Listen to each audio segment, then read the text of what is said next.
ಓಂ ಶ್ರೀ ಗುರು ಬುದ್ಧ ಬಸವ ಅಂಬೇಡ್ಕರ್ ಹರಳಯ್ಯ ನಮಃ. ನಾನು ಮಾದೇವಪ್ಪ ಯಲ್ಲಪ್ಪ ಹೊನ್ನ ಕಸ್ತೂರಿ,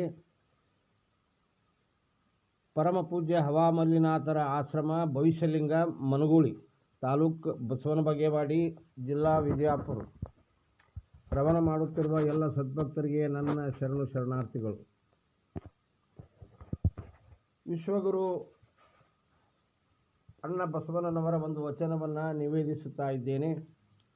ಕಾಲಲಿ ಕಟ್ಟಿದ ಗುಂಡು, ಕೊರಳಲಿ ಕಟ್ಟಿದ ಬೆಂಡು.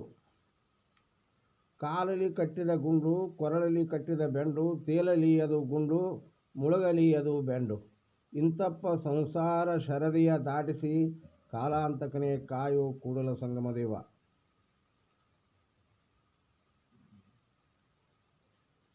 ಅಣ್ಣ ಬಸವಣ್ಣನವರು ತಾವು ಶಿವದೀಕ್ಷೆಯನ್ನು ಪಡೆದು ಲಿಂಗವನ್ನು ಕೊರಳಲ್ಲಿ ಕಟ್ಟಿ ಸಂಸಾರ ಸಾಗರವನ್ನು ಪ್ರತಿಯೊಬ್ಬರೂ ಈಜಬೇಕು ಎಂದು ಹೇಳಿದ್ದಾರೆ. ಅದರಂತೆ ಬರಿಯ ಬೆಂಡು ಕಟ್ಟಿಕೊಂಡು ನೀರಿಗಿಳಿಯುವುದು ಅದು ಸುರಕ್ಷಿತವಾಗಿರುತ್ತದೆ.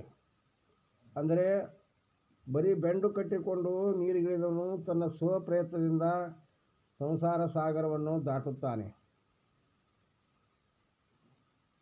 ಆದರೆ ಬರೀ ಗುಂಡನ್ನು ಕಟ್ಟಿಕೊಂಡು ಅವನು ಮುಳುಗುವುದು ಖಚಿತ.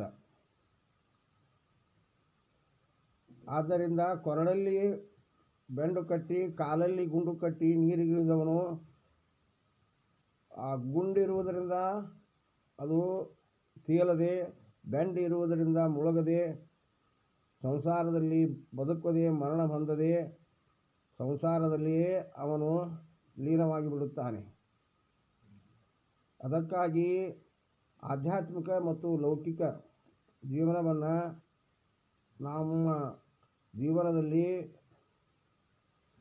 ಅಳವಡಿಸಿಕೊಳ್ಳಬೇಕು. ಆಧ್ಯಾತ್ಮಿಕ ಮತ್ತು ಲೌಕಿಕ ಸಮತೋಲನ ಇದ್ದಾಗ ಸಂಸಾರ ಭಾರ ಇಳಿಯುತ್ತದೆ. ಅದಕ್ಕಾಗಿ ವಿಶ್ವಗುರು ಅಣ್ಣ ಬಸವಣ್ಣನವರು